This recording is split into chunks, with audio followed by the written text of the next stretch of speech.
Hello all students, good morning. My name is Ajit Kumar. मैंने सुन रखा है बहुत सारे स्टूडेंट बड़ी प्रॉब्लम रहती है कि सर मैथमेटिक्स ट्रिग्नोमेट्री हमको समझ में नहीं आती है। तो यदि अजीत सर है तो आपको डरने की कोई आवश्यकता नहीं है, क्योंकि आपको मुझ पर और अपने पर भरोसा करना होगा कि सर मुझको ये ट्रिग्नोमेट्री समझा पाएंगे और मैं उस ट्रिग्नोमेट्री को समझ पाऊंगा।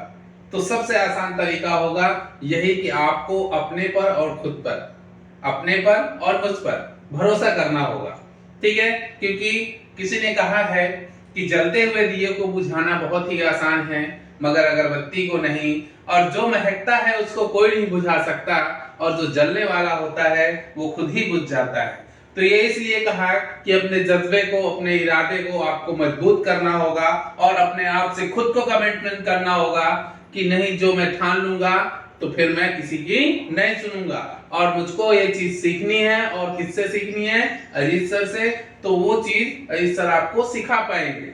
चलिए नाउ स्टार्ट करते हैं अपनी फर्स्ट क्लास ट्रिग्नोमेट्री। ट्रिग्नोमेट्री जो है वो हमारी पूरी राइट एंगल ट्रायंगल पर डिपेंड करती है। किस पर?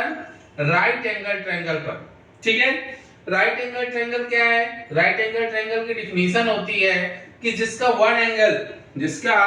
वन एंगल 90 डिग्री के इक्वल हो and other two angles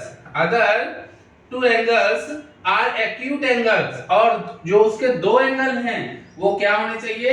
acute angle. Acute angle की डिफिनीशन है कि जो लेस देन 90 डिग्री, यानी जितने भी एंगल होंगे जो 90 डिग्री से लेस देन होंगे उन्हें हम एक्यूट एंगल कहते हैं। ओके, 90 डिग्री के जो सामने वाली साइड को हम क्या बोलते हैं? हाइपोटेनियस। ठीक, यदि हमने इस एंगल को डिनोट किया है तो परपेंडिकुलर हमारा कहां होगा? यहां पर, और ये जो बचा हुआ साइड होगी जो, वो क्या कहलाएगी? हमारी बेस। ओके, यदि हमने यहां का एंगल लिया है, दिस एंगल, तो ट्रायंगल हमारा दिस टाइप का, थीटा कहां का लिया गया है? दिस, और ये एंगल कितना है? 90 डिग्री। ठीक, तो थीटा के सामने वाली साइड को हम क्या बोलते हैं? परपेंडिकुलर, और 90 डिग्री के जस्ट सामने वाली साइड को क्या बोलते हैं? हाइपोटेनियस, और बची हुई साइड जो होती है वो क्या होती है? बेस। ठीक है, तो ट्रिग्नोमेट्री डिपेंड करती है राइट एंगल ट्रायंगल पर, और परपेंडिकुलर डिपेंड करता है थीटा के सामने वाली साइड, और हाइपोटेनस डिपेंड करती है 90 के सामने वाली साइड। ओके, यानी 90 के सामने वाली साइड हाइपोटेनस, और जहां का एंगल लिया गया है उसके एंगल के सामने वाली साइड हमारी क्या कहलाएगी? परपेंडिकुलर। बात करते हैं टी रेशियो। किसकी? T ratio. टी रेशियो का मतलब होता है ट्रिग्नोमेट्रिक रेशियो। क्या होता है? Trigonometric ratio. ठीक है, तो हमारे ट्रिग्नोमेट्रिक रेशियो कितने होते हैं? 6 होते हैं। पहला होता है sine, cos, tan, cosec, sec and last cot। ये हमारे क्या हैं? 6 ट्रिग्नोमेट्री रेशियो होते हैं। कितने होते हैं? 6 ट्रिग्नोमेट्री रेशियो होते हैं, और इन्हीं पर एंगल लगेगा तब हम पता करेंगे कौन परपेंडिकुलर लिया जाएगा, कौन सा बेस लिया जाएगा। ओके, इसको नोट करेंगे सभी लोग। sin theta, cos theta, tan theta, cosec, sec and cot, ये 6 ट्रिग्नोमेट्री रेशियो होते हैं। sin थीटा कितने 6 ट्रिग्नोमेट्री कौन कौन से मिले? sin theta, cos theta, tan theta, cosec theta,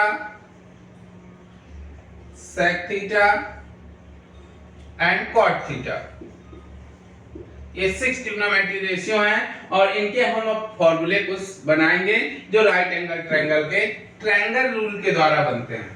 ठीक है, ट्रायंगल रूल, यानी कि 90 डिग्री, ये A है, B है और ये C है। ओके, तो 90 के जस्ट सामने वाली साइड को हम क्या बोलते हैं? हाइपोटेनियस। यदि एंगल C लिया गया हो, दिस एंगल, तो सामने वाली साइड परपेंडिकुलर, और जो बचेगी वो क्या कहलाएगी? बेस।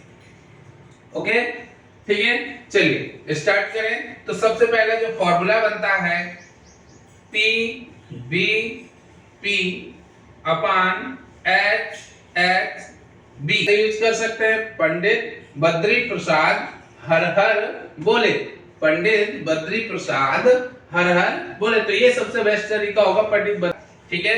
तो P मतलब पंडित बद्री प्रसाद, P मतलब परपेंडिकुलर, B मतलब बेस, P मतलब परपेंडिकुलर, H मतलब हाइपोटेनियस, H मतलब हाइपोटेनियस, B मतलब बेस। ओके, तो चलिए साइन की वैल्यू बनाते हैं। साइन थीटा, तो साइन थीटा की वैल्यू ये होती है P अपान H। क्यों? क्योंकि पहला साइन हो गया हमारा, तो P अपान H, ठीक है।